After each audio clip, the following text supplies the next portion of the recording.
ഇന്നലെ നമ്മൾ ക്ലാസിക്കൽ ഫിസിക്സിനെ കുറിച്ച് ഫെയിലിയേഴ്സിനെ കുറിച്ചൊക്കെ നമ്മൾ പഠിച്ചിട്ടുണ്ടായിരുന്നു. അതായത് ബേസിക്കായിട്ട് രണ്ട് കാര്യങ്ങളാണ് നമ്മൾ പറഞ്ഞത്. അതായത് ക്ലാസിക്കൽ ഫിസിക്സിന് എക്സ്പ്ലെയിൻ ചെയ്യാൻ പറ്റാത്ത രണ്ട് ഫിനോമിനകളെ പറ്റിയാണ് നമ്മൾ കഴിഞ്ഞ ദിവസം പറഞ്ഞത്. ഒന്നെന്ന് പറഞ്ഞാൽ അറ്റോമിക് സ്പെക്ട്ര, ആറ്റംസും അതിൻ്റെ സ്പെക്ട്രയെ കുറിച്ച്, അതുപോലെ ഫോട്ടോ ഇലക്ട്രിക് എഫക്റ്റ്. അങ്ങനെ രണ്ട് കാര്യങ്ങളാണ് കഴിഞ്ഞ ദിവസം നമ്മൾ പറഞ്ഞത്. അപ്പോൾ അത് രണ്ടും ക്ലാസിക്കൽ ഫിസിക്സിന് പ്രോപ്പറായ എക്സ്പ്ലനേഷൻസ് ഉണ്ടായിരുന്നില്ല. അപ്പോൾ അതുകൊണ്ടാണ് നമ്മൾ അടുത്ത ടോപ്പിക്കായ ബ്ലാക്ക് ബോഡി റേഡിയേഷൻ കൂടെ നമ്മൾ നോക്കുക. അവിടെയും ക്ലാസിക്കൽ ഫിസിക്സിനെ എക്സ്പ്ലെയിൻ ചെയ്യാൻ പറ്റാത്ത ചില സംഗതികളുണ്ട്. അപ്പോൾ അത് നമുക്ക് നോക്കാം. So next is the black body radiation.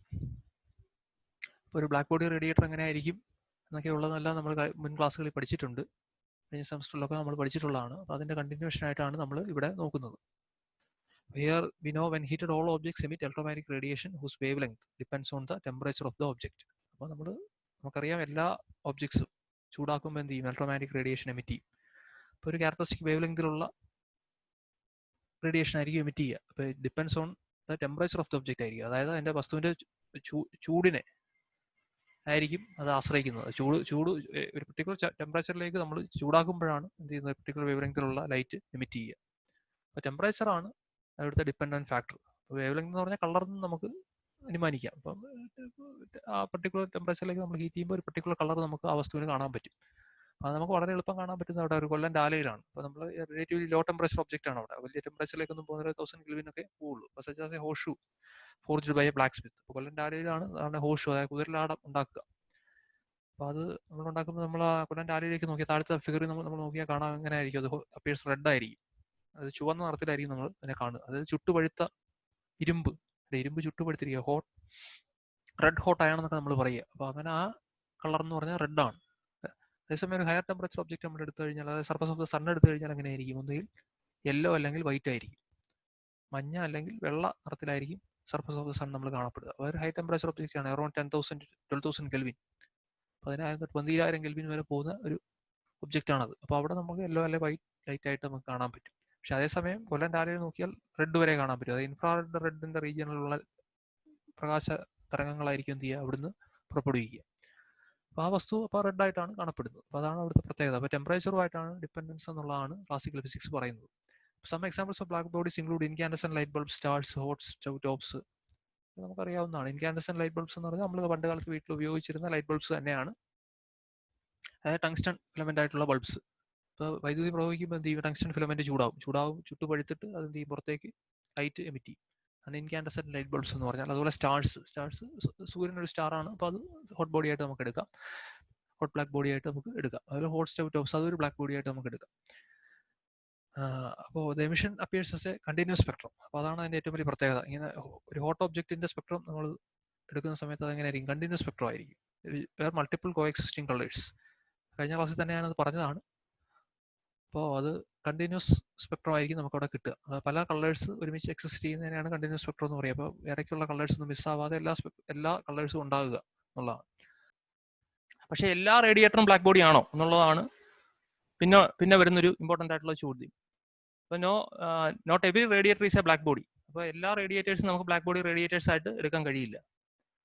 അപ്പോൾ ഉദാഹരണത്തിന് ഒരു ഫ്ലൂറസെൻസ് ബൾബ്, അപ്പോൾ അതിനെ നമുക്ക് അതിൻ്റെ എമിഷൻ എന്ന് പറഞ്ഞാൽ എങ്ങനെ എടുക്കാം? നമുക്ക് അത് എൻ്റെ സ്പെക്ട്രം ഞാൻ ഇന്നലെ കാണിച്ച ഒരു മിക്സ്ചർ ആയിരിക്കും, മിക്സ്ചർ ഓഫ് ഡിസ്ക്രീറ്റ് ബാൻഡ്സ് ആയിരിക്കും, different wavelengths of light in contrast to the continuous spectra of black body radiators. അപ്പോൾ അതൊരു ഡിസ്ക്രീറ്റ് ബാൻഡ്സ് ആയിരിക്കും കാണുക. അപ്പോൾ അതിനെ നമുക്ക് ഈ ബ്ലാക്ക് ബോഡി റേഡിയേറ്റർ എന്ന് പറയാൻ പറ്റില്ല, ഒരു ഫ്ലൂറസെൻസ് ബൾബിനെ. കാരണം അതിനകത്തുള്ള ഗ്യാസ് ആയിരിക്കും എന്ത് ചെയ്യുന്നത്? എമിറ്റ് ചെയ്യുന്നത്. അപ്പോൾ എല്ലാ വേവ് ലെങ്തിലുള്ള ലൈറ്റ് എന്ത് ചെയ്യത്തില്ല? ഈ ഗ്യാസ് എമിറ്റ് ചെയ്യത്തില്ല. അപ്പോൾ അതുകൊണ്ട് ഫ്ലൂറസെൻസ് ബൾബിനെ നമുക്ക് ഒരിക്കലും ബ്ലാക്ക് ബോഡി റേഡിയേറ്റർ ആയിട്ട് നമുക്ക് പറയാൻ പറ്റില്ല. അപ്പോൾ കൊല്ലം ഡാലയുടെ പടം ഞാൻ ഇവിടെ താഴെ കാണിച്ചിട്ടുണ്ട്. അപ്പോൾ അത് ആ ടെമ്പറേച്ചർ അല്ല സണ്ണിന്റെ ടെമ്പറേച്ചർ. അപ്പോൾ ഇത് ഒരു നിയർ റെഡ് എന്നുള്ള ഒരു റീജിയനിലാണ്. അപ്പോൾ റെഡിനോട് ചേർന്ന് കിടക്കുന്ന അതാ ഇൻഫ്രാറെഡ് ടു നിയർ റെഡ് ആയിട്ടുള്ള ഇലക്ട്രോമാഗ്നറ്റിക് റേഡിയേഷൻസ് ആയിരിക്കും കൊല്ലം ഡാലയിൽ നിന്ന് ഉണ്ടാകുക. അതാണ് താഴെ കാണിച്ചിരിക്കുന്നത്. രണ്ടാമത് സണ്ണിൽ നിന്ന് എമിറ്റ് ചെയ്യുന്നതാണ് താഴെ കാണിച്ചിരിക്കുന്നത്. അപ്പോൾ നമ്മൾ വീണ്ടും ശ്രദ്ധിക്കേണ്ടതെന്ന് പറഞ്ഞാൽ ആ വേവ് ലെങ്ത് എന്ന് പറഞ്ഞാൽ it depends on the temperature of the object ആണ്. Electromagnetic radiation whose wavelength depends on the temperature of the object എന്നുള്ളത് പ്രത്യേകമായിട്ട് ഓർത്തിരിക്കുക.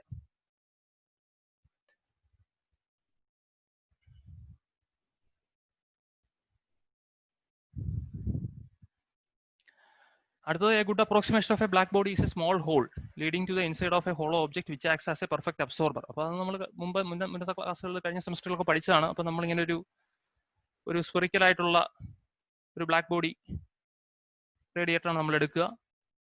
അപ്പോൾ അതിനൊരു സ്മോൾ അപ്പർച്ചർ നമ്മൾ കൊടുത്തിട്ടുണ്ട്. ആ അപ്പർച്ചർ വഴിയാണ് എന്ത് ചെയ്യുന്നത്, ഒരു ലൈറ്റ് റേ അതിനകത്തേക്ക് എൻ്റർ ചെയ്യുന്ന ലൈറ്റ് റേ പിന്നെ പുറത്തേക്ക് പോകുമോ ഇല്ല. അപ്പോൾ അതെന്ത് ചെയ്യും, അതിനകത്ത് തന്നെ അബ്സോർബ് ചെയ്യും. അതുകൊണ്ടാണ് അതിനെ നമുക്ക് എന്തെന്ന് പറയാം, ഒരു പെർഫെക്റ്റ് അബ്സോർബർ എന്ന് നമുക്ക് പറയാം.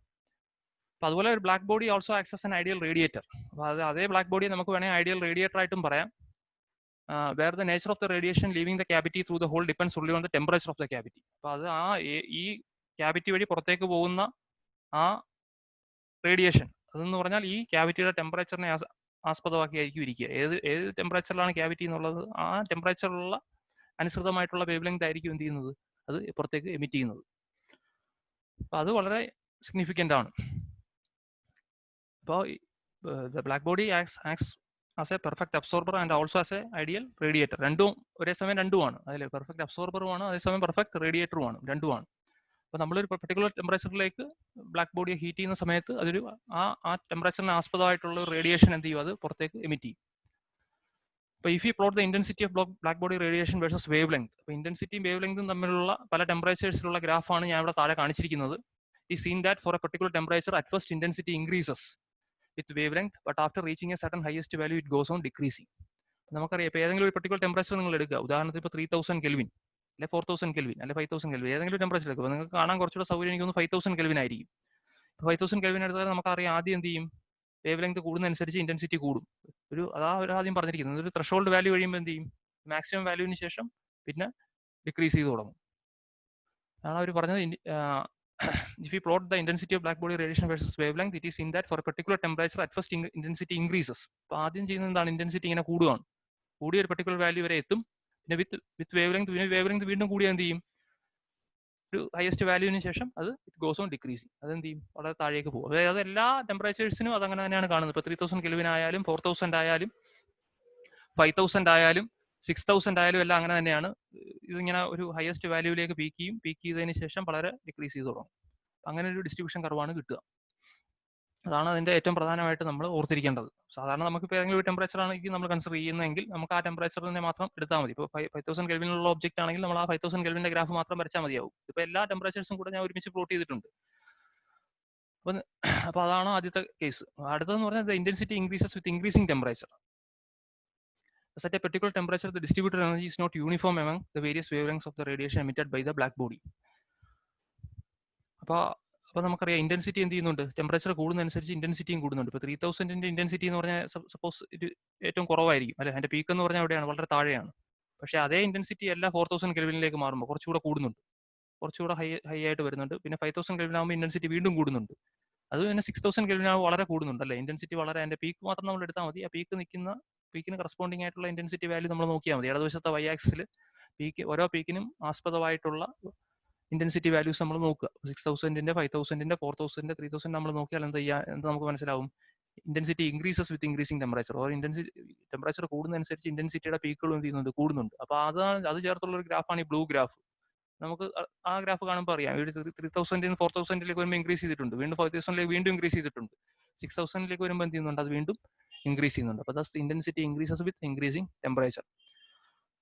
അതുപോലെ thus at a particular temperature the distributed energy is not uniform അല്ലെ. ഒരു പെർട്ടിക്കുലർ ടെമ്പറേച്ചറിൽ എനർജിയുടെ ഡിസ്ട്രിബ്യൂഷൻ എന്ന് പറഞ്ഞാൽ അതാണ്. ഇപ്പോൾ ഇതാണ്, ഇപ്പോൾ 3000 കെൽവിൻ എടുത്തു കഴിഞ്ഞാൽ ഈ എല്ലാ വേവ് ലെങ്തിലും യൂണിഫോം ആയിട്ടാണോ എനർജി ഡിസ്ട്രിബ്യൂട്ട് ചെയ്തിരിക്കുന്നത്? അല്ല, ഒരു ബെൽ ഷേപ്ഡ് കർവാണ് നമുക്ക് കിട്ടുക അല്ലെ, ഒരു കർവായിട്ടാണ് നമുക്ക് കിട്ടുന്നത്. യൂണിഫോം ആയിരുന്നു എന്ത് ചെയ്താൽ സ്ട്രേറ്റ് ലൈൻ കിട്ടിയാണ് അല്ലെ. 3000 കറസ്പോണ്ടിങ് ആയിട്ട് വൈ ആക്സിൽ തുടങ്ങുന്ന എക്സ് ആക്സിന് പാരലൽ ആയിട്ടുള്ള ഒരു സ്ട്രേറ്റ് ലൈൻ നമുക്ക് കിട്ടിയാണ്. അതുപോലെ 4000 വരുമ്പോൾ അതിന് തൊട്ട് മേളിലായിട്ട് വേറൊരു സ്ട്രേറ്റ് ലൈൻ നമുക്ക് കിട്ടുമായിരുന്നു. പക്ഷെ അങ്ങനെയല്ല കിട്ടുന്നത്, നമുക്ക് സ്ട്രേറ്റ് ലൈന് വരെ ഒരു കർവാണ് കിട്ടുന്നത്. അപ്പോൾ അതിന് നമുക്ക് എന്ത് പറയാം, the distributed energy is not uniform among the various wavelengths of the radiation emitted by the black body. അപ്പോൾ അത് യൂണിഫോം അല്ല, പല വേവ് ലെങ്തിനും പല ഇന്റൻസിറ്റിയിലാണ്, ഒരേ ടെമ്പറേച്ചറിൽ പോലും ഇന്റൻസിറ്റി, അതായത് എമിഷൻ എന്ന് പറയുന്നത് പല വേവ് ലെങ്തുകളിൽ പല രീതിയിലാണ്. അല്ലാതെ അതിന് ഒരു വേവ് ലെങ്ത് അല്ല, എല്ലാ വേവ് ലെങ്തിലും യൂണിഫോം ആയിട്ടല്ല, പല വേവ് ലെങ്തിൽ പലതായിട്ടാണ് എന്നുള്ളത് നമുക്ക് ഈ ഗ്രാഫിൽ നിന്ന് മനസ്സിലാക്കാൻ പറ്റും. പിന്നെ നമുക്ക് മനസ്സിലാക്കാൻ പറ്റുന്ന എന്താണ്, the amount of radiation emitted or total energy emitted. അതായത് അതെന്ന് പറയുന്നത് ഏരിയ അണ്ടർ ദ കർവാണ്. ഏതെങ്കിലും ഒരു പെർട്ടിക്കുലർ ടെമ്പറേച്ചർ എടുക്കുക, ടെമ്പറേച്ചറിന്റെ കർവ് എടുക്കുക, എന്നിട്ട് ഏരിയ അണ്ടർ ദ കർവ് എടുക്കുക. അതെന്ത് ചെയ്യും? ഇൻക്രീസസ് വിത്ത് ഇൻക്രീസിംഗ് ടെമ്പറേച്ചർ അല്ലേ. ഈ 3000 കെൽവിന്റെ ഏരിയ എന്ന് പറയുന്ന അല്ല 4000 കെൽവിന്റെ ഏരിയ വളരെ കൂടി. അതല്ല 5000 കെൽവിന്റെ ഏരിയ അണ്ടർ ദ കർവ് എടുക്കുക ഓരോ കേസിലും. 3000 കെൽവിന്റെ എടുക്കുക, 4000 കെൽവിന്റെ എടുക്കുക, 5000 എടുക്കുക, 6000 എടുക്കുക. ഓരോ കെൽവിനായിട്ട് നമ്മൾ എടുക്കുമ്പോൾ ഏരിയ അണ്ടർ ദ കർവ് എടുക്കുക. ഏരിയ അണ്ടർ ദ കർവ് എടുക്കുമ്പോൾ നമുക്ക് എങ്ങനെ കാണാം? 3000 എന്ന് പറഞ്ഞാൽ വളരെ കുറവാണ് അല്ലെ. ഏരിയ അണ്ടർ ദ കർവ് എന്ന് പറഞ്ഞാൽ ഇത്രയേ ഉള്ളൂ, വളരെ കുറച്ചാണ്. 4000 കെൽവിനിലേക്ക് പോകുമ്പോൾ കുറെ കൂടെ കൂടി, ഏരിയ അണ്ടർ ദ കർവ് കൂടി, അതായത് ഏരിയ വളരെ കൂടി. അടുത്ത 5000 വരുമ്പോൾ ഏരിയ വീണ്ടും കൂടി, 6000 കയറുമ്പോൾ ഏരിയ വീണ്ടും കൂടും. അപ്പൊ അങ്ങനെ the amount of radiation emitted എന്ന് പറയുന്നത് is the total energy emitted. That's the area under the curve increases with increasing temperature. അപ്പോൾ ഈ ടെമ്പറേച്ചർ കൂടുന്നതനുസരിച്ച് ഏരിയ അണ്ടർ ദ കർവും കൂടും. അപ്പോൾ അത് പല ടെമ്പറേച്ചറിനായിട്ട് നമ്മളിവിടെ പ്ലോട്ട് ചെയ്തിട്ടുണ്ട്. അപ്പോൾ നമുക്ക് കാണാം അതും ഇൻക്രീസ് ചെയ്യുന്ന ഒരു ഫംഗ്ഷൻ ആയിട്ട് നമുക്ക് എടുക്കാൻ പറ്റും. അപ്പോൾ ഇത്രയും പോയിന്റുകൾ വളരെ ഇമ്പോർട്ടന്റ് ആണ്, നിങ്ങൾ ഓർത്തിരിക്കുക. അപ്പോൾ ഒന്നാമത്തെ പറഞ്ഞാൽ if you plot intensity of black body radiation versus the wavelength, it is seen that for a particular temperature at first intensity increases with wavelength, but after reaching a certain highest value it goes on decreasing. അതായത് the intensity increases with increasing temperature.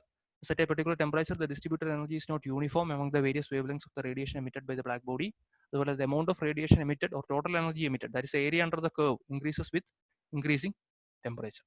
അത്രയും കാര്യങ്ങൾ നമ്മൾ ഓർത്തിരിക്കുക.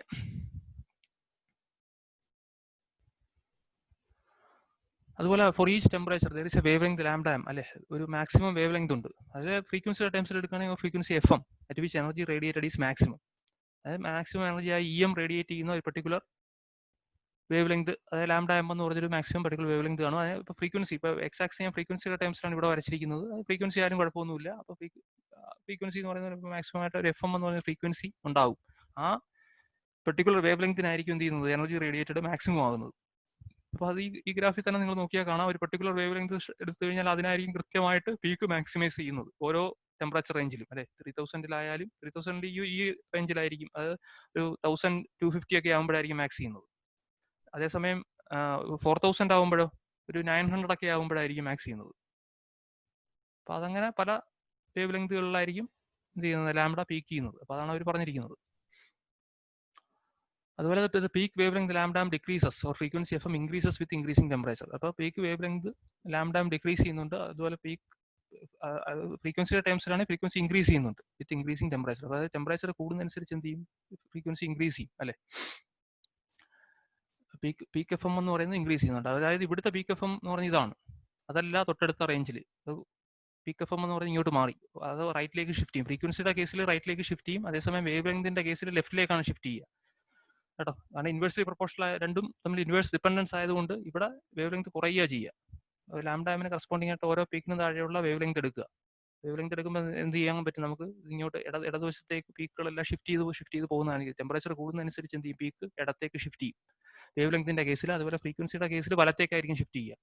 ഫ്രീക്വൻസിയുടെ കേസിൽ വലത്തേക്ക് shift ചെയ്യും. ഇപ്പോൾ 3000 പീക്ക് വന്ന അതേ ഫ്രീക്വൻസി അല്ല 6000 പീക്ക് വന്ന ഫ്രീക്വൻസി, വലത്തോട്ട് കുറെ മാറിയിട്ടുണ്ട് അല്ലേ. അല്ലെങ്കിൽ എന്ത് ചെയ്താൽ ഇതിന്റെ നേരെ മേളിൽ തന്നെ കിട്ടിയാണ്. പക്ഷെ ഇതിന്റെ നേരെ മേളിലല്ല കിട്ടുന്നത്, കുറച്ച് വലത്തോട്ട് മാറിയാണ് നമുക്ക് കിട്ടുക. അപ്പോൾ അതും വളരെ ഇമ്പോർട്ടന്റ് ആണ്. അതുപോലെ this means that temperature of a black body can be determined by its colour. അപ്പോൾ അതിന്റെ കളർ വെച്ചിട്ട് നമുക്ക് ടെമ്പറേച്ചർ നമുക്ക് ഡിറ്റർമിൻ ചെയ്യാൻ പറ്റും ഏത് കളറിലാണെന്നുള്ളത്. കാരണം കളർ എന്ന് പറഞ്ഞാൽ എന്താണ്? വേവ് ലെങ്ത് തന്നെയാണ്. വേവ് ലെങ്തിൽ നമുക്ക് എന്ത് ഡിറ്റർമിൻ ചെയ്യാൻ പറ്റും? അതിന്റെ ടെമ്പറേച്ചർ ഡിറ്റർമിൻ ചെയ്യാൻ പറ്റും. അപ്പോൾ അങ്ങനെ ഒരു എംപിറിക്കൽ ഫോർമുല കൊണ്ടുവന്നാണ് വീനിന്റെ ഡിസ്പ്ലേസ്മെന്റ് ലോ ആണ് ആദ്യമായിട്ട് നമുക്കത് കറക്റ്റ് ആയിട്ടുള്ള വാല്യൂ നമുക്ക് കിട്ടിയത്. അപ്പോൾ അതിന്റെ Wien's displacement law says that lambda M എന്ന് പറയുന്നത് പീക്ക് വേവ് ലെങ്ത് എന്ന് പറയുന്നത് C/T ആണ്, where C is a constant. അപ്പോൾ T എന്ന് പറഞ്ഞാൽ അബ്സല്യൂട്ട് ടെമ്പറേച്ചർ ആണ്. ആ വസ്തുവിന്റെ അബ്സല്യൂട്ട് ടെമ്പറേച്ചർ ആയിട്ടുള്ള ഇൻവേഴ്സ് ഡിപ്പെൻഡൻസ് ആണ് ഇവിടെ കാണിച്ചിരിക്കുന്നത്. Where C is the Wien's constant whose value is 2.898 into 10⁻³ metre kelvin. അപ്പോൾ അത് ആണ് വീൻസ് കോൺസ്റ്റന്റ് എന്ന് പറയുന്നത്. അപ്പോൾ അതിന്റെ വാല്യൂ തന്നിട്ടുണ്ട്. അപ്പോൾ ഇപ്പോൾ ടെമ്പറേച്ചറും വീൻസ് കോൺസ്റ്റന്റ് പറയാമെങ്കിൽ ഇത് നമുക്ക് കാണാം, ലാംഡ എം കാണാം. അല്ലെ തിരിച്ച് ലാംഡ എമ്മും വീൻസ് കോൺസ്റ്റന്റ് പറയാമെങ്കിൽ നമുക്ക് എന്ത് കാണാം? ടെമ്പറേച്ചർ കാണാം. അതാണ് വീൻസ് ഡിസ്പ്ലേസ്മെന്റ് ലോ പറഞ്ഞത്.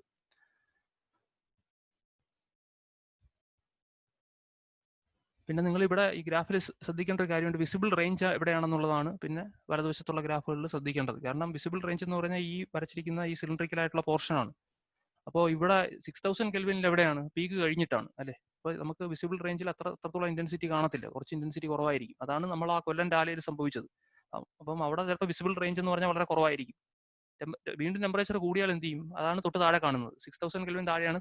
അത് 12,000 കെൽവിനിലേക്ക് കൂട്ടിയിട്ടുണ്ട്. 12,000 കെൽവിനിലേക്ക് മാറുമ്പോൾ എന്ത് ചെയ്യും? കുറച്ചുകൂടെ ലെഫ്റ്റിലേക്ക് ഷിഫ്റ്റ് ചെയ്തിട്ടുണ്ട്. ലെഫ്റ്റിലേക്ക് ഷിഫ്റ്റ് ചെയ്യുമ്പോൾ നമുക്കറിയാം വിസിബിൾ റേഞ്ച് എന്ന് പറഞ്ഞാൽ അതിന്റെ പീക്കിൽ തന്നെയാണ് വരുന്നത്. അപ്പോൾ നമുക്ക് നന്നായിട്ട് വൈറ്റ് ലൈറ്റ് ആയിട്ട് കാണാൻ പറ്റും. അല്ലെ എല്ലാ ഫ്രീക്വൻസി റേഞ്ചും കൂടെ ഒരുമിച്ച് കയറി വരുന്നുണ്ട്. അപ്പോൾ അതാണ് സണ്ണിന്റെ കേസിൽ സംഭവിച്ചത്. കാരണം സണ്ണിന്റെ കേസിൽ അത് നമുക്ക് ആ പീക്ക് അവിടെ കൃത്യമായിട്ട് നമുക്ക് കിട്ടുന്നുണ്ട്. ആ ടെമ്പറേച്ചറിനനുസൃതമായ പീക്ക് നമുക്ക് അവിടെ കൊണ്ടുവരാൻ പറ്റുന്നുണ്ട്. അപ്പോൾ വിസിബിൾ റീജിയൻ ആ പീക്കിൽ തന്നെ ആയിരിക്കും വരിക.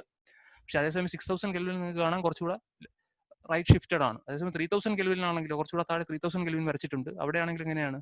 അതിന്റെ സമീപത്തൊന്നുമല്ല. വിസിബിൾ റേഞ്ച് എന്ന് പറഞ്ഞാൽ വളരെ വലതുവശത്തേക്ക് മാറിയിട്ടാണ് അല്ലേ. അവിടെ ആ ഇന്റൻസിറ്റി റേഞ്ച് എന്ന് പറഞ്ഞാൽ വളരെ കുറവാണ്. റെഡ് കർവ് നിങ്ങൾ നോക്കുക മേളിൽ.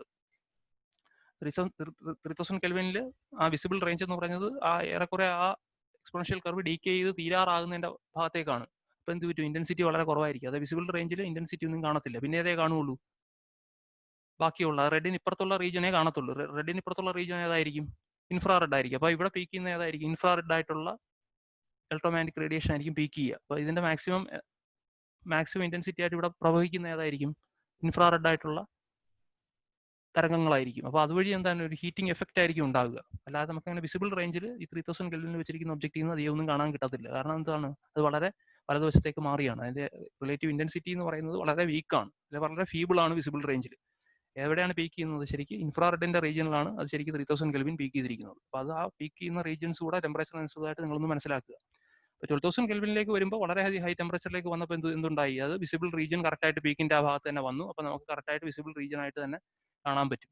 ആ ടെമ്പറേച്ചർ പുറത്തേക്ക് എമിറ്റ് ചെയ്യുന്ന ലൈറ്റ് വിസിബിൾ റീജിയനിൽ തന്നെയാണ്. അപ്പോൾ നമുക്ക് നമ്മുടെ കണ്ണുകളാൽ കാണാൻ പറ്റുന്നത് തന്നെയാണ്. അതേസമയം 3,000 കെൽവിനിൽ നമ്മുടെ കണ്ണുകളാൽ കാണാൻ പറ്റുന്ന ഇലക്ട്രോമാഗ്നറ്റിക് റേഡിയേഷൻസ് ആയിരിക്കത്തില്ല എമിറ്റ് ചെയ്യുന്നത്. അപ്പോൾ ഇലക്ട്രോമാഗ്നറ്റിക് റേഡിയേഷൻസ് എമിറ്റ് ചെയ്യുന്നുണ്ട്. എല്ലാ ടെമ്പറേച്ചർ റേഞ്ചിലും ഇലക്ട്രോമാഗ്നറ്റിക് റേഡിയേഷൻസ് എമിറ്റ് ചെയ്യുന്നുണ്ട്. ചിലത് വിസിബിൾ റേഞ്ചിലാണ്, ചിലത് ഇൻഫ്രാറെഡിലാണ്. ഇൻഫ്രാറെഡിലുള്ളത് നമുക്ക് കാണാൻ കഴിയില്ല എന്നുള്ളതേ ഉള്ളൂ. അപ്പോൾ അത് നമുക്ക് ഈ ഗ്രാഫുകളിൽ നിന്ന് മനസ്സിലാക്കാൻ പറ്റും. പിന്നെ നമുക്ക് മനസ്സിലാക്കാൻ പറ്റുന്ന ഫ്രീക്വൻസിക്ക് ഇത് പ്ലോട്ട് ചെയ്യാം, അതുപോലെ വേവ് ലെങ്തിനും പ്ലോട്ട് ചെയ്യാം. ഫ്രീക്വൻസിക്ക് ആകുമ്പോൾ റൈറ്റിലേക്കായിരിക്കും ഷിഫ്റ്റ് ചെയ്യുക പീക്കുകൾ ടെമ്പറേച്ചറിനനുസരിച്ച്. അതേസമയം വേവ് ലെങ്തിനാകുമ്പോൾ നമുക്ക് ഈ പ്രീവിയസ് കർവിലെ പോലെ ലെഫ്റ്റിലേക്കായിരിക്കും ഷിഫ്റ്റ് ചെയ്യുക. അപ്പോൾ അത് നിങ്ങൾ ഒന്ന് മനസ്സിലാക്കിയിരിക്കുക. അപ്പോൾ അടുത്തതെന്ന് പറയുന്നത് വീൻസ് ഡിസ്ട്രിബ്യൂഷൻ ലോ ആണ്. അപ്പോൾ വീൻസ് ഡിസ്പ്ലേസ്മെന്റ് ലോ ആണ് നമ്മളിവിടെ പഠിച്ചത്. അതിന് കുറച്ച് വ്യത്യാസപ്പെട്ട വീൻസ് ഡിസ്ട്രിബ്യൂഷൻ ലോ ആണ് ഇനിയുള്ളത്. അപ്പോൾ ഈ സ്പെക്ട്രൽ എനർജി ഡെൻസിറ്റി എങ്ങനെയാണ് ഈ വേവ് ലെങ്തുകളിൽ ഡിസ്ട്രിബ്യൂട്ട് ചെയ്തിരിക്കുന്നത് എന്ന് പറയുന്ന ലോ ആണ് Wien's distribution law. So how the spectral energy density is distributed along this entire wavelength range between lambda and lambda plus d lambda. അപ്പോൾ അങ്ങനെ ഒരു റേഞ്ച് എടുത്തിട്ട് അതിനകത്ത് ഈ സ്പെക്ട്രൽ എനർജി എങ്ങനെയാണ് ഡിസ്ട്രിബ്യൂട്ട് ചെയ്തിരിക്കുന്നതെന്നാണ് വീൻ ആദ്യം പറഞ്ഞത്. അതായത് ക്ലാസിക്കൽ ഫിസിക്സിന്റെ മെത്തേഡിലാണ് വീൻ പറയുന്നത്.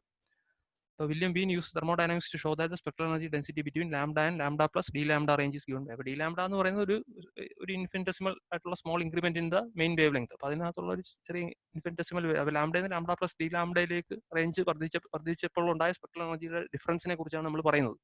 അപ്പോൾ അതിനെ നമ്മൾ അദ്ദേഹം ഇങ്ങനെ ഒരു എംപിറിക്കൽ ഫോർമുല വെച്ചാണ് റെപ്രസെന്റ് ചെയ്തത്. അതായത് C lambda D lambda is equal to A by lambda raise to 5. പിന്നെ ഒരു ഫംഗ്ഷൻ ആണ് F of lambda T into D lambda. അപ്പോൾ എഫ് ഓഫ് ലാംഡ ടി എന്ന് പറയുന്ന ഫംഗ്ഷൻ എങ്ങനെ ആയിരിക്കും എന്നാണ് പിന്നെ അതിനകത്ത് കണ്ടുപിടിക്കേണ്ടത്. കാരണം മറ്റുള്ളതെല്ലാം നമുക്ക് അറിയാവുന്നതായിരിക്കും. അപ്പോൾ എ ബൈ ലാംഡ 5 ഒക്കെ A by lambda raise to 5 ഒക്കെ നമുക്ക് എടുക്കാൻ പറ്റും. പിന്നെ നമുക്ക് ഏതറിയണം? ഈ ഫംഗ്ഷന്റെ സ്വഭാവം എങ്ങനെയാണെന്നുള്ളതാണ് പിന്നെ അറിയേണ്ടത്. എഫ് ഓഫ് ലാംഡ ടി എന്നുള്ള ഫംഗ്ഷന്റെ സ്വഭാവം എങ്ങനെയാണെന്നുള്ളതാണ് നമുക്ക് പിന്നെ അറിയേണ്ടത്. അതാണ് പിന്നെ രണ്ടാമത് പറഞ്ഞത്. To find the form of function f of lambda T ഈ compared the black body radiation curve with the മാക്സ്വെല്ലിൻ എനർജി ഡിസ്ട്രിബ്യൂഷൻ കർവ്.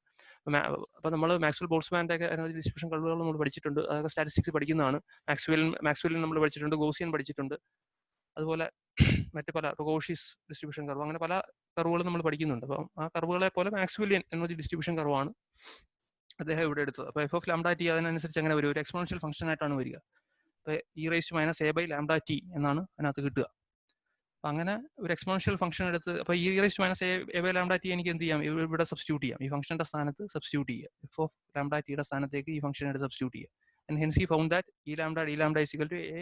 അപ്പോൾ ലാംഡ റൈസ് ടു 5 നമ്മൾ മേളിലേക്ക് കൊണ്ടുവന്നു. അപ്പോൾ ലാംഡ റൈസ് ടു മൈനസ് 5 എന്ന് എഴുതാം. A lambda raise to minus 5 into E raise to minus A by lambda T D lambda എന്ന് എഴുതാം. Where A and A are some constants, capital എയും small എയും കോൺസ്റ്റൻസ് ആണ് എന്ന് അദ്ദേഹം പറഞ്ഞിട്ടുണ്ട്. അപ്പോൾ ഈ ഇക്വേഷനെയാണ് വീൻസ് ഡിസ്ട്രിബ്യൂഷൻ ലോ എന്ന് പറയുന്നത്. This equation is known as Wien's distribution law. അപ്പോൾ ഇവിടെ ഒരു ഡിസ്ട്രിബ്യൂഷനെ കുറിച്ചാണ് പറയുന്നത്. അപ്പോൾ ഇപ്പോൾ ഈ ഡിസ്ട്രിബ്യൂഷൻ സാധാരണ എന്തായിരിക്കും ചെയ്യുക? ഈ ഡിസ്ട്രിബ്യൂഷൻ എന്ന് പറഞ്ഞാൽ മറ്റേ നോൺ ആയിട്ടുള്ള, അതായത് നമുക്ക് ഈ temperature intensity versus wave length നമ്മൾ പ്ലോട്ട് ചെയ്യുമല്ലോ. ഇപ്പോൾ ഏതെങ്കിലും ഒരു വസ്തു ചൂടാക്കിയിട്ട് അതിന്റെ ഇന്റൻസിറ്റി നമ്മൾ പുറത്തേക്ക് വരുന്ന ഇലക്ട്രോമാഗ്നറ്റിക് എനർജിയുടെ ഇന്റൻസിറ്റി നമ്മൾ എടുക്കുക. അത് വിത്ത് റെസ്പെക്ട് വേവ് ലെങ്ത് നമ്മൾ പ്ലോട്ട് ചെയ്യുന്ന സമയത്ത് നമുക്കൊരു കർവ് കിട്ടും. ആ കർവാണ് നമ്മൾ നേരത്തെ വരച്ചത്. അതിനെ അതേ സാധനം തന്നെ ഈ ഫംഗ്ഷൻ ഉപയോഗിച്ച് നമുക്ക് വരയ്ക്കാൻ പറ്റുമോ നോക്കുക. അപ്പോൾ അങ്ങനെ വരയ്ക്കുന്ന സമയത്ത് ഇത് തമ്മിൽ എങ്ങനെയാണ് രണ്ടും കൂടെ മാച്ച് ചെയ്യുന്നതെന്നാണ് നമ്മൾ സാധാരണ നോക്കുക. അപ്പോൾ a into lambda raised to minus 5 into e raised to minus a by lambda t into d lambda. അപ്പോൾ രണ്ടും തമ്മിൽ എങ്ങനെയാണ് മാച്ച് ചെയ്യുന്നതെന്നാണ് നമ്മൾ സാധാരണ നോക്കുക. രണ്ടും തമ്മിൽ മാച്ചിങ് ആണെങ്കിൽ നമുക്ക് എന്തെന്ന് പറയാം, Wien's distribution law is a success. അപ്പോൾ രണ്ടും തമ്മിൽ മാച്ച് ചെയ്യുന്നില്ലെങ്കിൽ നമുക്ക് പറയാം Wien's distribution law is a failure. അങ്ങനെ നമുക്ക് പറയാൻ പറ്റും. അപ്പോൾ അദ്ദേഹം സാധാരണ ഒരു എംപിറിക്കൽ സ്റ്റാറ്റിസ്റ്റിക്കൽ മെത്തേഡിലാണ് നമ്മൾ ഇത് കമ്പ്യൂട്ട് ചെയ്ത് വെച്ചിരിക്കുന്നത്. അപ്പോൾ ആ ഫംഗ്ഷൻ അദ്ദേഹം എഴുതിയിട്ടുണ്ട്. ആ ഫംഗ്ഷൻ എഴുതുന്നതായിരുന്നു എൻ്റെ ബ്രില്യൻസ് എന്ന് പറയുന്നത്. ഫംഗ്ഷൻ എടുത്ത് വിട്ടിട്ടുണ്ട്. അപ്പോൾ അത് വെച്ചിട്ട് നമുക്ക് ഈ സ്പെക്ട്രൽ എനർജി ഡെൻസിറ്റി കാണാൻ പറ്റുമോ എന്നുള്ളതാണ് നമ്മൾ നോക്കുക. അപ്പോൾ ഇനി ഇതെങ്ങനെയാണ് വേരി ചെയ്യുന്നത് നോക്കാം. Four the short values of lambda, അതായത് വേവ് ലെങ്തിന്റെ വളരെ കുറഞ്ഞ ലാംഡ വാല്യൂസ്, അതായത് കുറഞ്ഞ വേവ് ലെങ്തുകളിൽ ഈ എക്സ്പോണൻഷ്യൽ ഫാക്ടർ ആയിരിക്കും ലാർജ് എന്ന് പറഞ്ഞാൽ. കാരണം എന്തുകൊണ്ടാണ്, ഡിനോമിനേറ്ററിലാണ് വരിക. കുറഞ്ഞ വേവ് ലെങ്തുകളിൽ എക്സ്പോണൻഷ്യൽ ഫാക്ടർ വളരെ വലുതായിരിക്കും.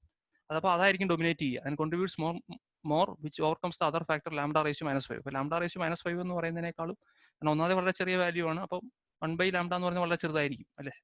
അപ്പോൾ അതിനേക്കാളും ഡൊമിനേറ്റ് ചെയ്യുന്ന എന്തായിരിക്കും, എക്സ്പോണൻഷ്യൽ ഫാക്ടർ തന്നെ ആയിരിക്കും. അപ്പോൾ this means that at shorter wave lengths ഈ ലാംഡ ഇൻക്രീസസ് വിത്ത് ലാംഡ. അപ്പോൾ ഷോർട്ടർ വേവ് ലെങ്സിൽ നമുക്ക് എന്തെന്ന് പറയാം, സ്പെക്ട്രൽ എനർജി ഡെൻസിറ്റി ഇൻക്രീസ് ചെയ്യും. നേരത്തെ ഇന്റൻസിറ്റി ഇൻക്രീസ് ചെയ്യുകയാണെന്ന് അർത്ഥം അല്ലേ. ലാംഡയ്ക്ക് അനുസരിച്ച് ലാംഡ കൂടുന്നതനുസരിച്ച് ഷോർട്ടർ വേവ് ലെങ്തുകൾ എന്ത് ചെയ്യും, ഇന്റൻസിറ്റി ഇൻക്രീസ് ചെയ്യും. അത് നമ്മൾ ഇവിടെ അങ്ങനെ തന്നെ ആയിരുന്നു. ഷോർട്ടർ വേവ് ലെങ്തുകൾ അനുസരിച്ച് ഇന്റൻസിറ്റി കൂടുകയാണ് അല്ലെ. ഇതാണ് ഷോർട്ടർ വേവ് ലെങ്ത്. അപ്പോൾ അവിടെ ഇന്റൻസിറ്റി കൂടുന്നതായിട്ടാണ് വരച്ചിരിക്കുന്നത്. On the other hand at higher lambda, അതായത് ഹയർ വേവ് ലെങ്സിൽ എക്സ്പോണൻഷ്യൽ ഫാക്ടർ എന്തായിരിക്കും, വളരെ ചെറുതായിരിക്കും. എക്സ്പോണൻഷ്യൽ ഫാക്ടർ അപ്പം ഡിനോമിനേറ്ററിൽ കിടക്കുന്ന എക്സ്പോണൻഷ്യൽ ഫാക്ടർ കൂടുന്നതനുസരിച്ച് എന്ത് ചെയ്യും, ഈ ഫംഗ്ഷൻ എക്സ്പോണൻഷ്യൽ ഫാക്ടർ മൊത്തത്തിൽ എന്ത് ചെയ്യും, വളരെ ചെറുതായിരിക്കും. അപ്പോൾ in this range lambda -5 factor ആയിരിക്കും ഡൊമിനേറ്റ് ചെയ്യുക. അപ്പോൾ ഈ lambda should be decrease at higher lambda. അപ്പോൾ ഹയർ ലാംഡയിലേക്ക് പോകുമ്പോൾ എന്ത് ചെയ്യും, ഈ ലാംഡ ഡിക്രീസ് ചെയ്യും. അപ്പോൾ അതുകൊണ്ടാണ് എന്ത് ചെയ്യുന്നത്, ഇന്റൻസിറ്റി ഒരു മാക്സിമം കഴിഞ്ഞാൽ ഫോളോ ചെയ്യുന്നത്. ലോ റീജിയണിൽ എന്ത് ചെയ്യും, അത് റൈസ് ചെയ്യും എന്ന് പറഞ്ഞിട്ടുണ്ട്. അതുപോലെ ഹൈ റീജിയണിൽ വേവ് ലെങ്തിന്റെ ഹയർ വേവ് ലെങ്ത് റീജിയണിൽ എന്ത് ചെയ്യും, ഇത് ഇന്റൻസിറ്റി പീക്കിൽ നിന്ന് താഴേക്ക് ഡിക്രീസ് ചെയ്യും. അപ്പം അങ്ങനെ ഒരു സൊല്യൂഷൻ അദ്ദേഹത്തിന് ഫോം ചെയ്തെടുക്കാൻ പറ്റി. അതാണ് വീൻസ് ഡിസ്ട്രിബ്യൂഷൻ ലോ എന്ന് പറഞ്ഞത്. ഞാൻ ഒന്നുകൂടെ പറയാം. For the short values of lambda, അതായത് ഷോർട്ടർ വേവ് ലെങ്ത് റീജിയണിൽ exponential factor becomes large and it dominates, which overcomes the other factor 1 lambda raised to 5, and this means that at shorter wavelengths e lambda increases with lambda, b lambda increase ചെയ്യുമെന്ന് പറയാം. അതുപോലെ on the other hand at higher lambda exponential factor വളരെ ചെറുതായിരിക്കും. അപ്പോൾ പിന്നെ അതിനെ dominate ചെയ്യാൻ പറ്റില്ല. പിന്നെ എന്താ ഡൊമിനേറ്റ് ചെയ്യും, 1 lambda raised to 5 ഡൊമിനേറ്റ് ചെയ്യും അല്ലേ. അപ്പോൾ ലാംഡ കൂടുക എന്ന് പറഞ്ഞാൽ 1 lambda raised to 5 എന്തായിട്ട് മാറും, വീണ്ടും വളരെ ചെറിയൊരു വാല്യൂ ആയിട്ട് മാറും. അപ്പോൾ in the range lambda raise to -5 dominate ചെയ്യുമ്പോൾ എന്ത് ചെയ്യും, ഈ ലാംഡ ഫോളോ ചെയ്യുക അല്ലെ. കൂടുന്നതനുസരിച്ച് പിന്നെ ഈ ലാംഡ കുറയുക ചെയ്യുക. അപ്പോൾ സംശയമുള്ളവർ ആ വാല്യൂസ് ഒക്കെ ഒന്ന് എഴുതി നോക്കുക. ലാംഡയ്ക്ക് എന്തെങ്കിലും സപ്പോസിലെ ഒരു വാല്യൂ ഇട്ടിട്ട് നമ്മൾ കൂടുന്നതും കുറയുന്നതും ഒന്ന് എഴുതി നോക്കിയാൽ നമുക്കിത് ഈ റിലേഷൻ കറക്റ്റായിട്ട് മനസ്സിലാവും. അപ്പോൾ അങ്ങനെ ആണ് വീൻസ് ഡിസ്ട്രിബ്യൂഷൻ ലോ പറഞ്ഞിരിക്കുന്നത്. അപ്പോൾ അതിൻ്റെ ആഫ്റ്റർ എഫക്ട്സ് ആണ് പിന്നെ നമ്മൾ അടുത്ത ഗ്രാഫിൽ കാണിക്കുന്നത്. അപ്പോൾ നമ്മൾ എക്സ്പെരിമെൻ്റൽ ആയിട്ടുള്ള ഗ്രാഫ് ഞാനിവിടെ വരച്ചിട്ടുണ്ട്. അതെന്ന് പറഞ്ഞാൽ ഈ റെഡ് ലൈനാണ്. റെഡ് ലൈനാണ് സോറി ബ്ലാക്ക് ലൈൻ ആണ് എക്സ്പെരിമെന്റൽ വാല്യൂസ് എന്ന് പറഞ്ഞാൽ. റെഡ് ലൈൻ ആണ് വീനിന്റെ ഡിസ്ട്രിബ്യൂഷൻ ലോ വഴി പ്ലോട്ട് ചെയ്യുന്നത്. അപ്പോൾ ബ്ലാക്കും റെഡും ലൈൻസ് ആണ് രണ്ടിനും എടുത്തിരിക്കുന്നത്. അപ്പോൾ ഷോർട്ടർ വേവ് ലെങ്ത് റീജിയൻ എന്ന് പറഞ്ഞാൽ ഈ റീജിയൻ ആണ്. ആ ഷോർട്ടർ വേവ് ലെങ്ത് റീജിയനിൽ നിങ്ങൾക്ക് കാണാം രണ്ടും തമ്മിൽ വ്യത്യാസമൊന്നുമില്ല അല്ലേ. ബ്ലാക്കും റെഡും കോയിൻസൈഡ് ചെയ്താണ് പോകുന്നത്. Experimental value matches with the Wien's law. But in the higher wavelength റീജിയനിൽ എങ്ങനെയാണ്, എക്സ്പെരിമെന്റൽ ലോയും വീൻസിന്റെ ഡിസ്ട്രിബ്യൂഷൻ ലൈൻ തമ്മിൽ ചെറിയ വേരിയേഷൻ ഉണ്ട് അല്ലേ, ചെറിയൊരു വ്യത്യാസം കാണുന്നുണ്ട്. രണ്ടും തമ്മിൽ ഒരേപോലെ മാച്ച് ചെയ്ത് പോകുന്നില്ല. അപ്പോൾ അതാണ് അവർ പറഞ്ഞിരിക്കുന്നത്. അപ്പോൾ വലതുവശത്ത് വീന്റെ പടമാണ്, അദ്ദേഹത്തിന് നോബൽ പ്രൈസ് കിട്ടിയതാണ് 1911. അപ്പോൾ ആ ഫോട്ടോയാണ് ഇട്ടിരിക്കുന്നത്, അദ്ദേഹത്തിന്റെ ഫോട്ടോയാണ് ഇട്ടിരിക്കുന്നത്. When the shorter wavelength region Wien's law fits well but we find a difference in the curves in higher wavelength region അല്ലെ. ഷോർട്ടർ വേവ് ലെങ്ത് ആയിട്ടുള്ള റീജിയനിൽ വീൻസ് ലോ നന്നായിട്ട് ഫിറ്റ് ചെയ്യുന്നുണ്ട്. പക്ഷേ ഹയർ വേവ് ലെങ്ത് റീജിയനിൽ ഇത് നന്നായിട്ട് fit ചെയ്യുന്നില്ല എന്നുള്ളതാണ് അതിന്റെ പ്രശ്നം. അപ്പോൾ വീനിന് ഇതെന്തുകൊണ്ടാണ് ഈ ഫെയിലിയർ ഉണ്ടായതെന്ന് ഈ റിലേഷൻ പറയാൻ പറ്റിയില്ല. അപ്പോൾ അതിനേക്കാളും ബെറ്റർ ആയിട്ടുള്ള റിലേഷൻ അദ്ദേഹത്തിന് സപ്ലൈ ചെയ്യാൻ പറ്റിയില്ല. അപ്പോൾ Wien could neither explain the failure of his relation nor supply a better one. അതിനേക്കാളും നല്ല റിലേഷൻ അദ്ദേഹത്തിന് കൊടുക്കാനും കഴിഞ്ഞില്ല. അതെന്തുകൊണ്ടാണ് ദിസ് ലോ ഫെയിൽസ് എന്നുള്ളത് ഹി കുഡ് നോട്ട് എക്സ്പ്ലെയിൻ. അപ്പോൾ അതാണ് ക്ലാസിക്കൽ ഫിസിക്സിന്റെ ഒരു ഫെയിലിയർ ആയിട്ട് ആദ്യം പറയുന്നത്. അപ്പോൾ ഇത് ക്ലാസിക്കൽ ഫിസിക്സിന്റെ മെത്തേഡിലാണ് അദ്ദേഹം ചെയ്തിരിക്കുന്നത്. അപ്പോൾ അത് അദ്ദേഹത്തിന് തന്നെ കംപ്ലീറ്റ് കറക്റ്റായിട്ട് റെപ്ലിക്കേറ്റ് ചെയ്യാൻ പറ്റിയില്ല. എക്സ്പെരിമെന്റൽ റിസൾട്ടുകളിലും അദ്ദേഹത്തിന്റെ ലോ ആയിട്ട് ചില സ്ഥലങ്ങളിലൊന്നും മാച്ച് ചെയ്യുന്നില്ല. അതായത് in the higher wavelength region, shorter wavelength റീജിയനിൽ നന്നായിട്ട് മാച്ച് ചെയ്യുന്നുണ്ട്, പക്ഷേ ലോങ്ങർ വേവ് ലെങ്ത് റീജിയനിൽ മാച്ച് ചെയ്യുന്നില്ല എന്നുള്ളതാണ് മീൻസ് ഡിസ്ട്രിബ്യൂഷൻ ലോയുടെ പ്രശ്നം. അപ്പോൾ അടുത്തത് റെയ്ലി ജീൻസ് ലോ. ഇപ്പോൾ ലോർഡ് റെയ്ലിയുടെ ലോ ആണത്. ഇപ്പോൾ ജീൻസിന്റെ കറക്ഷനാണ്. ജീൻസ് അതിന്റെ ഒരു കോൺസ്റ്റന്റിന്റെ കറക്ഷൻ കൂടെ വന്നുകൊണ്ടാണ് റെയ്ലി ജീൻസ് ലോ എന്ന് അതിനെ അറിയപ്പെടുന്നത്. Lord Rayleigh in 1900, Rayleigh and Jeans used Maxwell-Boltzmann statistics to derive another distribution in order to explain black body radiation. അപ്പോൾ Maxwell-Boltzmann statistics തന്നെ ഉപയോഗിച്ച് ലോർഡ് റെയ്ലി എന്ത് ചെയ്തു, വേറൊരു ഡിസ്ട്രിബ്യൂഷൻ, നേരത്തെ വീൻ ഉണ്ടാക്കി വെച്ച ഡിസ്ട്രിബ്യൂഷൻ പോലെ തന്നെ വേറൊരു ഡിസ്ട്രിബ്യൂഷൻ അദ്ദേഹം ഉണ്ടാക്കാൻ ശ്രമിച്ചു. അപ്പോൾ according to Rayleigh, radiation waves in black body can be compared to the standing waves in a cavity. അപ്പോൾ നമ്മൾ ആ ക്യാവിറ്റി നമ്മൾ ആദ്യം കണ്ടായിരുന്നു അല്ലെ, ബ്ലാക്ക് ബോഡി ഉള്ളിലുള്ള അതിനെയാണ് നമ്മൾ ക്യാവിറ്റി എന്ന് പറയുക. അവിടെ സ്റ്റാൻഡിംഗ് വേവ്സ് ആയിട്ടാണ് റേഡിയേഷൻ വേവ്സിനെ അദ്ദേഹം കൺസിഡർ ചെയ്തത്. അവിടെ സ്റ്റാൻഡിംഗ് വേവ്സ് ആയിട്ട് നിൽക്കുന്നതായിട്ടാണ് കൺസിഡർ ചെയ്തത്. അപ്പോൾ they assumed that oscillators in the wall absorbed and emitted radiation constantly. അപ്പോൾ അതാണ് ഏറ്റവും ഇമ്പോർട്ടന്റ് ആയിട്ടുള്ളത്. അദ്ദേഹം പറഞ്ഞതെന്ന് പറഞ്ഞാൽ അതിന്റെ വാൾസ്, അപ്പോൾ അതുവരെ അങ്ങനെ ഒരു കോൺസെപ്റ്റ് ഇല്ലായിരുന്നു. നമ്മൾ ടെമ്പറേച്ചർ മാത്രമേ എടുക്കുന്നുണ്ടായിരുന്നുള്ളൂ. ടെമ്പറേച്ചറും വേവ് ലെങ്തും ആയിട്ടുള്ള ബന്ധം മാത്രമേ പറയുന്നുള്ളൂ. അല്ലാതെ അതിനകത്ത് ഓസിലേറ്റർ ഉണ്ടെന്നോ അതിന്റെ വാൾസ് അബ്സോർബ് ചെയ്ത് എമിറ്റ് ചെയ്യുന്നുണ്ടെന്നോ ഉള്ളതൊന്നും, അങ്ങനെ കോൺസ്റ്റന്റ് ആയിട്ട് എമിറ്റ് ചെയ്യുന്നുണ്ടെന്നുള്ളതൊന്നും നമ്മൾ കൺസിഡർ ചെയ്തിട്ടില്ല. അപ്പോൾ അത് ആദ്യമായിട്ട് പറഞ്ഞാണ് ലോർഡ് റെയ്ലി. വാസ്തവത്തിൽ അതാണ് ക്വാണ്ടം മെക്കാനിക്സിന്റെ ഒരു ആദ്യത്തെ സ്റ്റെപ്പിംഗ് സ്റ്റോൺ ആയിട്ട് വന്നത്. അതിൽ നിന്നാണ് പ്ലാങ്ക് അദ്ദേഹത്തിന്റെ ഡിസ്ട്രിബ്യൂഷൻ ലോ ഉണ്ടാക്കി എടുത്തത്. അതുപോലെ ഓസിലേറ്റേഴ്സ് ഉണ്ടെന്നുള്ളൊരു കാര്യം ആരും പറഞ്ഞില്ല. അപ്പോൾ they assumed that oscillators in the wall absorbed and emitted radiation constantly. അപ്പോൾ കുറേ ഓസിലേറ്റേഴ്സ് ഉണ്ട് അതിന്റെ വാൾസിൽ, അതായത് ക്യാവിറ്റിയുടെ വാൾസിൽ. ക്യാവിറ്റി എന്ന് പറയുന്നത് നമ്മൾ നേരത്തെ ആദ്യം വരച്ച ഇതാണ് ക്യാവിറ്റി, ഇതാണ് ക്യാവിറ്റി എന്ന് പറയുന്നത്. ഇതിന്റെ ക്യാവിറ്റിയുടെ വാൾസിൽ ഓസിലേറ്റേഴ്സ് ഉണ്ടെന്ന്. അപ്പോൾ ഓസിലേറ്റേഴ്സ് ആണ് എന്ത് വരുന്നത്, അകത്തേക്ക് വരുന്ന റേഡിയേഷൻ അബ്സോർബ് ചെയ്യുന്നത്. ഓസിലേറ്റേഴ്സ് തന്നെയാണ് റീ എമിറ്റ് ചെയ്യുന്നത്. അപ്പോൾ അതാണ് അദ്ദേഹം പറയുന്നത്.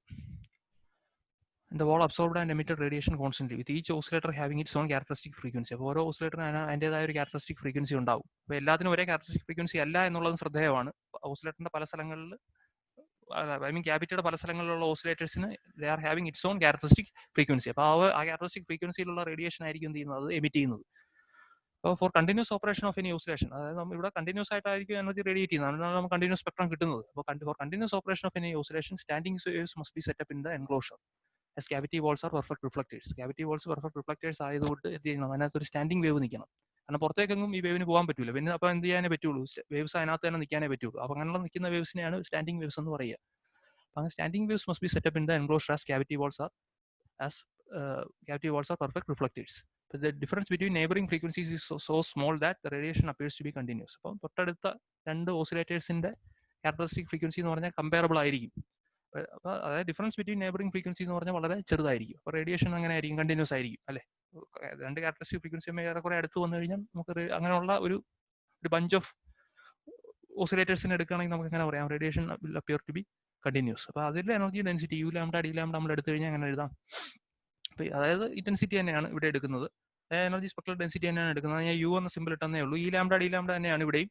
ഞാൻ യു ലാംഡ ഡി ലാംഡ എന്ന് എഴുതുന്നേ ഉള്ളൂ. U lambda D lambda for waves with wavelength between lambda to lambda plus d lambda. നേരത്തെ എടുത്തതുപോലെ തന്നെയാണ് lambda to lambda plus d lambda എന്ന് പറയുന്ന റേഞ്ചിൽ നമ്മൾ സ്പെക്ട്രൽ ഡെൻസിറ്റി എടുക്കുകയാണെങ്കിൽ നമുക്ക് അങ്ങനെ എഴുതാം. U lambda D lambda equal to 8 pi kBt by lambda raise to 4 into D lambda എന്ന് എഴുതാം. കെ ബി എന്നാണ് ശരിക്കും സഫിക്സിൽ ഒരു ബി കൂടെ സാധാരണ നമ്മൾ ചിലപ്പോൾ എഴുതാറുണ്ട്, ബോൾസ്മാൻ കോൺസ്റ്റന്റ് ആണെന്ന് കാണിക്കാൻ വേണ്ടി. അപ്പോൾ 8 pi KT by lambda raise to 4 into D lambda. ബാക്കിയെല്ലാം നമുക്കറിയാവുന്നതാണ്. ടി എന്ന് പറഞ്ഞാൽ അബ്സല്യൂട്ട് ടെമ്പറേച്ചർ ആണ്, ലാംഡ എന്ന് പറയുന്ന വേവ് ലെങ്ത് ആണ്. അപ്പോൾ ഇങ്ങനെ ഒരു ഫോമുലയാണ് അദ്ദേഹം എടുത്തത്. വളരെ കുറച്ചുകൂടെ സിമ്പിൾ ഫോമാണ്. നേരത്തെ പോലുള്ള അതുപോലെ ഒരു എക്സ്പോണൻഷ്യൽ ഫോം ഒന്നും ഇതിനകത്തില്ല, ഫംഗ്ഷൻ ഒന്നും ഇതിനകത്തില്ല. വളരെ സിമ്പിൾ ആയിട്ടുള്ള ഒരു ഫോമാണ്. 8 pi KT by lambda raise to 4 into D lambda എന്നാണ് അദ്ദേഹം സ്പെക്ട്രൽ എനർജി ഡെൻസിറ്റി എടുത്തിരിക്കുന്നത്. ഞാനതൊന്നുകൂടെ വായിക്കാം.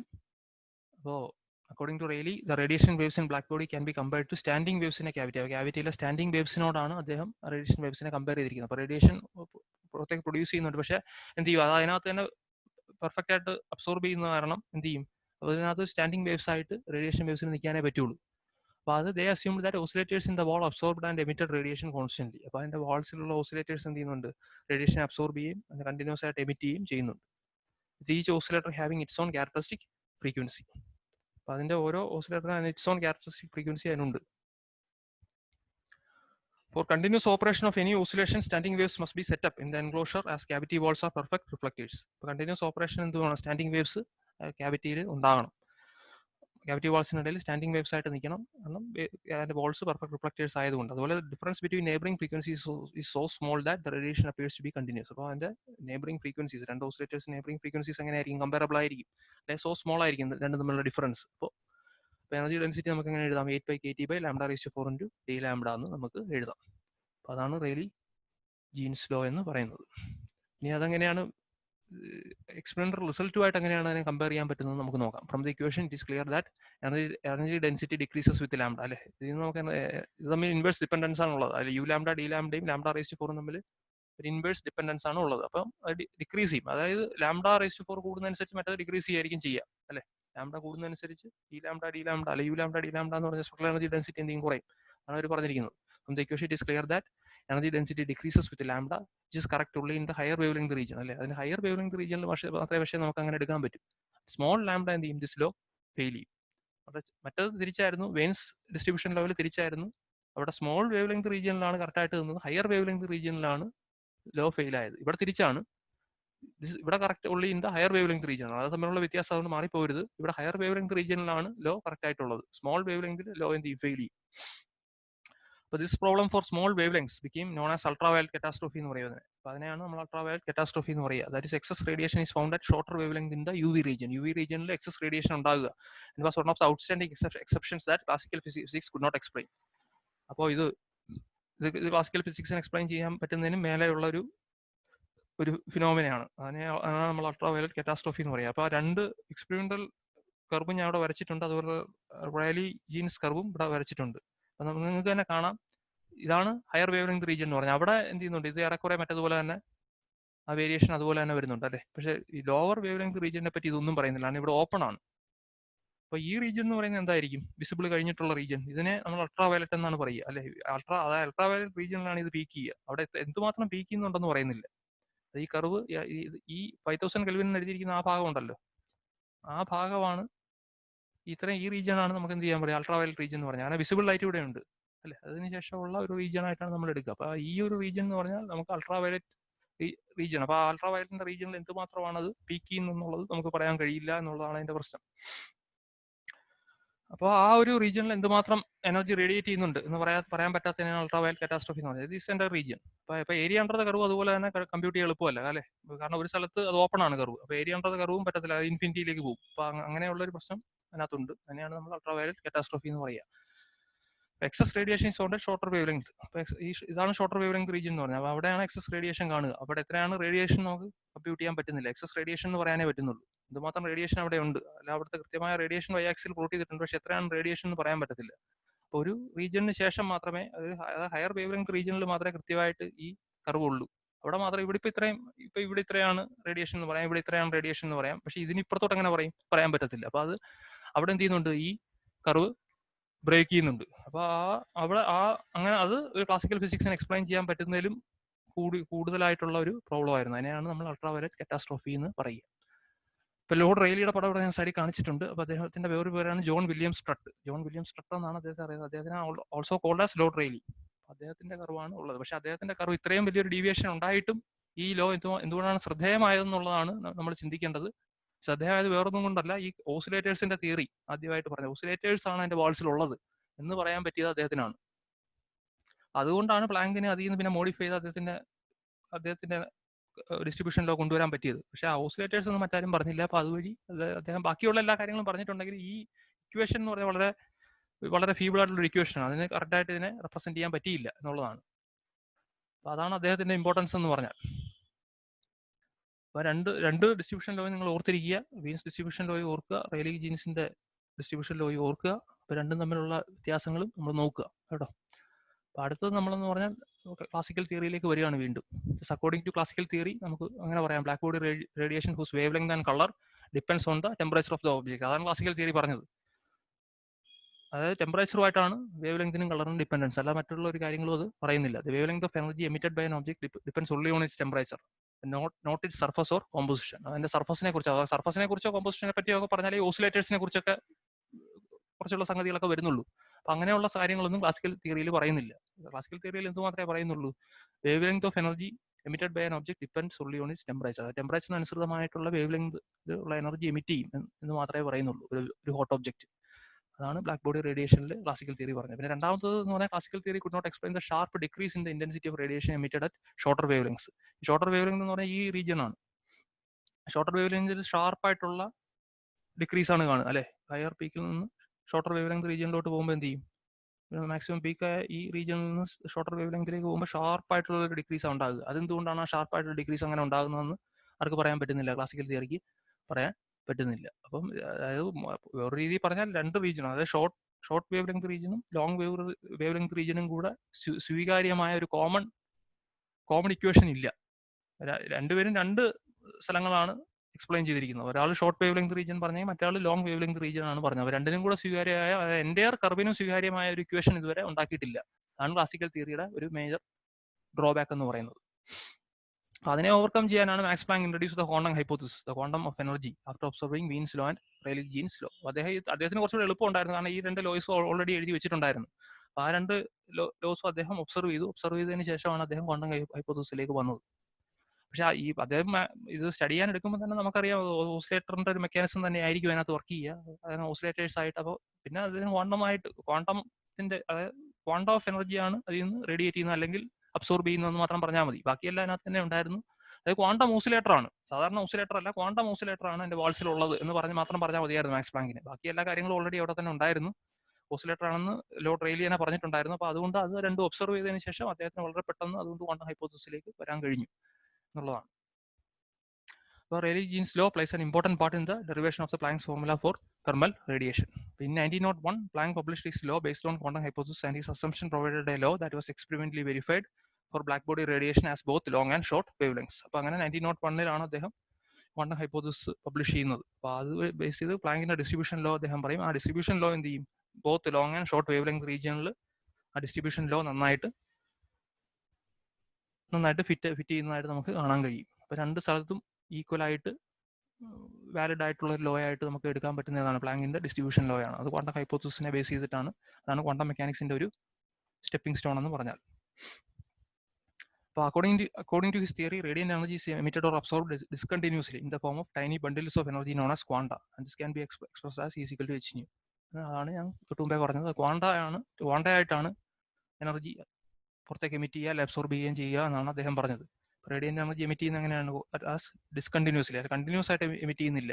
നേരത്തെ ക്ലാസിക്കൽ ഓസിലേറ്റർ ആണെങ്കിൽ എങ്ങനെയായിരിക്കും എമിറ്റ് ചെയ്യുക, കണ്ടിന്യൂസ് ആയിട്ട് എമിറ്റ് ചെയ്തുകൊണ്ടിരിക്കുകയായിരിക്കും. പക്ഷെ അദ്ദേഹം പറഞ്ഞത് എന്താണ്, പ്ലാങ്ക് പറഞ്ഞത് കണ്ടിന്യൂസ് ആയിട്ടല്ല എമിറ്റ് ചെയ്യുന്നത്, ബട്ട് ഡിസ്കണ്ടിന്യൂസ്ലി ആണ്. പിന്നെ ഇടയിൽ ഒരു ബ്രേക്ക് ഉണ്ട്.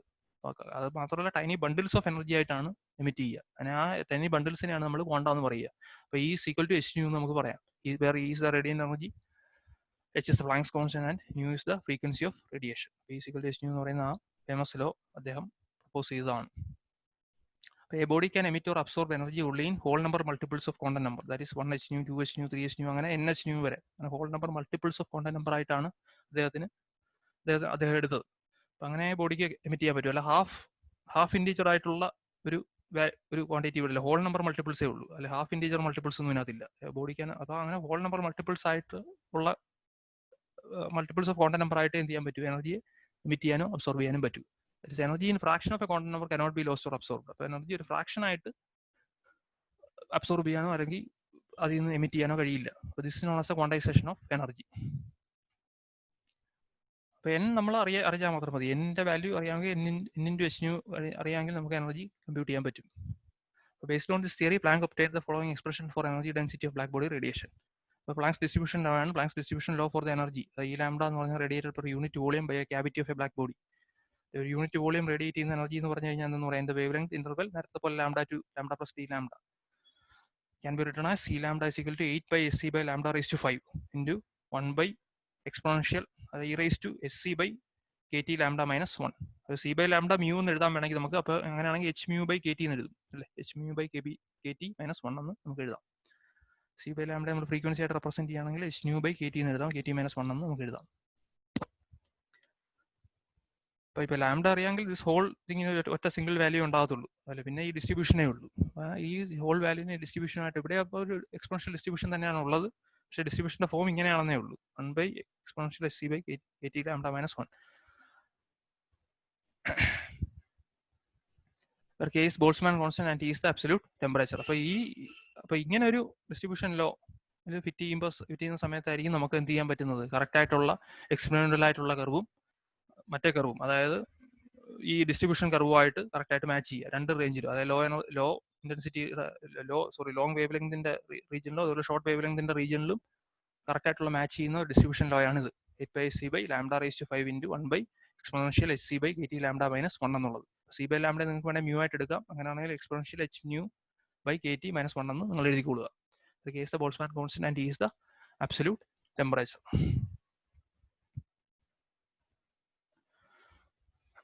അപ്പോൾ അത് അതായത് എക്സ്പെരിമെന്റൽ കർവും അതേപോലെ പ്ലാങ്കിന്റെ റേഡിയേഷൻ കർവുമായിട്ടുള്ള ആ ഒരു ഫിറ്റാണ് ഇവിടെ കാണിച്ചിരിക്കുന്നത്. അപ്പോൾ നിങ്ങൾക്ക് തന്നെ കാണാം ഈ ഡോട്ടുകൾ എന്ന് പറഞ്ഞാൽ എന്താണ്, എക്സ്പെരിമെന്റൽ വാല്യൂസ് ആണ്.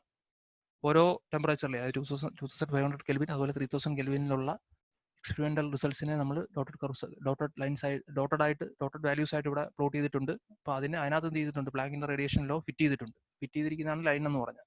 മറ്റേത് ഡോട്ടാണ്, എക്സ്പെരിമെന്റൽ വാല്യൂസ് എന്ന് പറഞ്ഞാൽ ഡോട്ടാണ്. അതിനകത്ത് എന്ത് ചെയ്തിട്ടുണ്ട്, പ്ലാങ്കിന്റെ റേഡിയേഷൻ ലോ ഫിറ്റ് ചെയ്തിട്ടുണ്ട്. അപ്പോൾ നിങ്ങൾക്ക് തന്നെ ഏറെക്കുറെ പെർഫെക്റ്റ് ഫിറ്റ് ആണ് അല്ലേ.